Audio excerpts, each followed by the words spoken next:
Hello again. We wanted to drop in today and do a short training.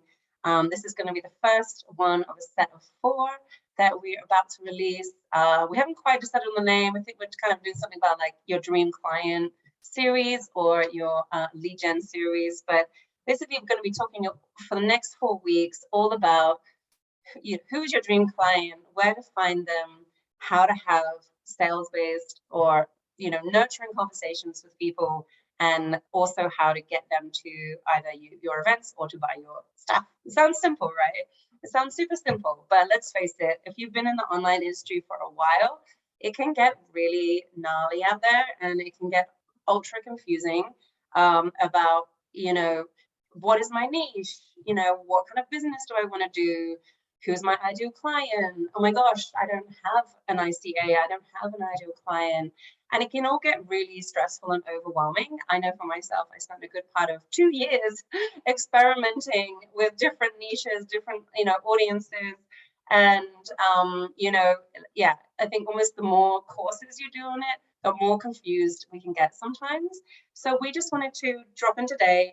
This is our get to know your dream client session. So we're really excited to dive deep into who is your dream client, what do they stand for, their inner dialogue, and a lot of other things around, what do they want from you, what do they need. So before we dive into this topic, I wanted to talk about why it's important to really get to know your dream client. So the whole reason for this is that obviously we all want to make money, we all want to have successful businesses, and we all want to be serving clients, right? But what I've seen a lot in this industry is a real, and pretty much every client that we onboard or we start working with, most of them, unless they've been in business for a long time, the first thing that we do with them is get really clear with them on who is their dream client. Because as lead gen experts, we can't help them unless we have a really clear understanding of that person so that we know who we're targeting and who we want to go out and engage with and start conversations with and invite them into their world, right? And it's amazing how many people don't really know who their dream client is, right? So I guess I'm wondering, how do you feel about this whole concept? Let me know, do you have a sense of who your dream client is? And we're going to dive a bit deeper into what this means today. So just before Riet kind of takes us into the world of kind of getting inside their head, I just wanted to talk about Facebook groups specifically and why it's important to know who your dream client is. So the most important thing is, if you have an offer or you want to sell something, you have to pretty much be clear on who your dream client is that you want to sell it to.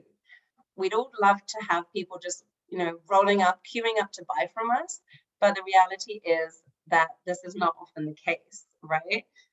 So often we have to be a lot more specific about our particular offer and who is the best fit for that offer. And especially when we're growing our Facebook group, we want to make sure that we've got all of our best people in there. And we want to know really clearly how to specifically know if that person ticks all the boxes for a dream client or an ideal client, right? And as we go through this series, we'll take you through other things that we do as lead generators in the background, how we know, how we kind of profile people and all the kind of tips and tricks and tips behind the scenes of how we know that someone is an ideal fit for a client or not. But today we want to talk about how to, get deeper into your sense of who is your dream client. So Riet, I know we put a point here, kind of like getting a bit deeper, what is the dream client? What do they stand for? Their inner dialogue. Do you want to take us through this a little bit? Yeah, so what do your dream clients stand for is more of, we all have something that we're very passionate about. Like I have something in my life that I'm passionate about, that I'm striving towards, that I want to achieve. And if you can get down to what your dream client is really passionate about and why they want to reach their goal or their success, because there's something that they desire to do or to achieve in the world, or magic, they want to change lives, or they have that something. And if you can figure out what that magic is that I want to create, you're immediately going to grab their attention with that. And then it's using their inner dialogue as well, like getting clear on where they are currently, their feelings, their thoughts, and their beliefs that they're currently having. And you can write a few inner dialogues, like what is your current client thinking? I have a few notes here of, why do I suck at sales? You know, that can be their current thoughts, like, Yeah. I hate selling, it's so hard, you know. That Yeah. could be their current dialogue. And then what would their desired dialogue be? And you write a few things down, and you can use those inside your content or your post, and it would immediately like affect your client, because you're saying their inner dialogue to themselves, right? Yeah. So that is one way. And then getting to the root of the belief of what are they subconsciously believing about themselves, and what do they want to believe, and then also what are they currently feeling, and then trying to, with your posts and your content, activating their desired feeling. Because if you can make them feel the way they really want to feel, right, through your content, you're getting them a bit closer to what they're trying to work towards. So that is kind of what I think is really transformational. Yeah, for sure. And I love your content because it does, you know, take people on that journey and you kind of feel emotionally connected. And I think, you know, what Riyad's talking about is, I guess, getting, like, for me, it's like getting out of this lack feeling, like no one wants to buy my offers, you know, no one, you know, like that scarcity mindset where we don't know, we haven't got any leads in our pipeline. And what we find as lead generators is like you're literally surrounded by people, you just don't know it. And it's because you're not really connecting deeply enough with people, and you're not speaking their language, if you know what I mean, to actually get them interested in what you do. So building connections and personal connections and having conversations is just so crucial, because that's the way that you get to know someone, right? Like you can't tell from someone's profile, oh, you know, I mean, me and Riyad, we actually do kind of look at people's profiles, and we do just kind of get a gut feeling. We just like, you know, intuitively, we look at people's profiles and we get a sense of them. But there are telltale signs as well in the profile, which, you know, we can cover later on about, you know, whether they're an established entrepreneur or not. But yeah, so the main thing is that if you're not having conversations and connecting with people, how do you know if they're going to meet the criteria for your dream client? And imagine if, you know, just imagine how empowering would it be if you did have that level of clarity, that literally within the first, you know, couple of questions or conversations you start with people, you know, does this person match my dream client? Right. And for me, I have clarity because I know what my offers are, therefore what kind of person that fits, right? So it can be simple things like, what industry are they in? You know, so when we start working with a client, these are the kinds of things that we're asking, right? What is their niche, right? Are they in a specific niche, for example, ADHD or a business coach, or who are they looking for as their ideal client? And we don't really adhere to this kind of strict ICA thing where you have to know where they shop and all this kind of crap. Like, we don't agree with that. But I don't know, for us, it's more about what kind of person are they and what are they looking for and where are they currently at, and kind of what is their pain point, you know, that they're struggling with, that they want help with, that your offer solves that problem, right? So these are the kinds of things that we ask our clients, and we would ask them to let us know and get really clear on what kind of clients have they had in the past, for example, that have had the best results for their programs. That's a really great question to ask yourself, because then you know, this is the ideal client for me, right?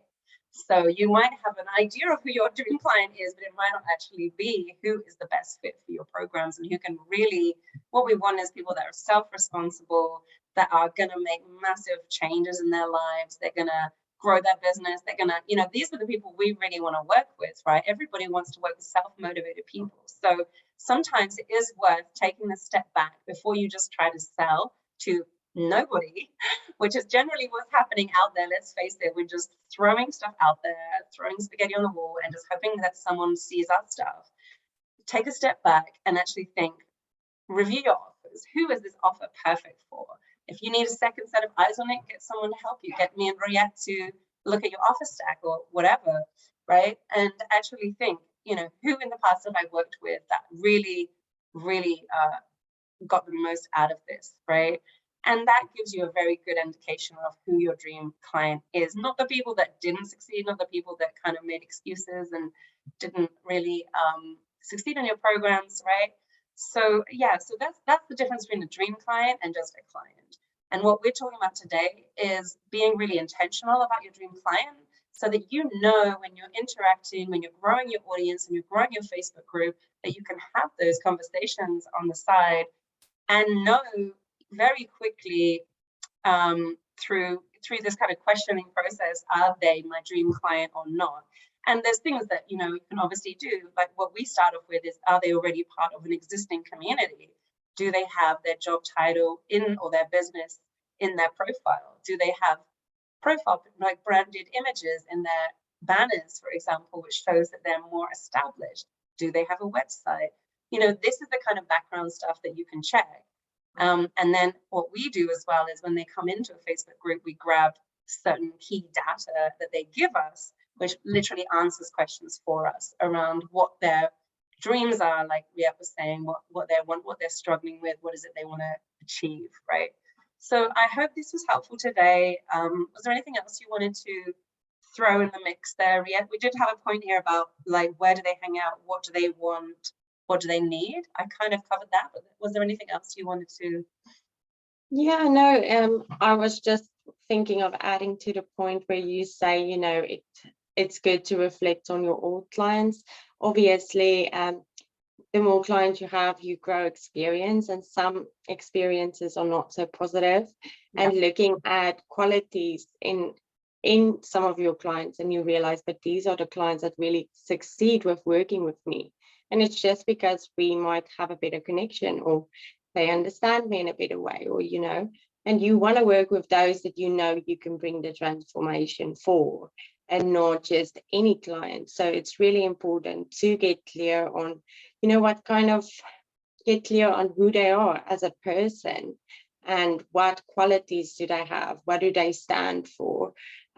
Those kind of stuff will help you to really to be able to determine who is good for you and a good fit for you.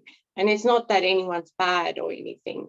It's just, you know, we can't be for everyone. And that's the biggest mistake people make when they come into the online space is, oh, I can sell to everyone. You know, I don't just have one person. And I've had people say that to me. And then I think, you know, I was there and we want to be for everyone and we want to help everyone, but it is important to, you know, have some criteria that you work on, not just for yourself, but for them too. Yeah, and I think it's also about having really good boundaries, right? And like, the clearer you can be about who is your person and who is not your person, or who you don't serve. It's like, let's go for like high caliber, like premium clients. Let's go for high ticket, you know. I think we don't have to serve everybody. We don't have to please everybody. Our content isn't for everybody. It is for our person, or for ourselves as well, to express ourselves, to have a voice, right?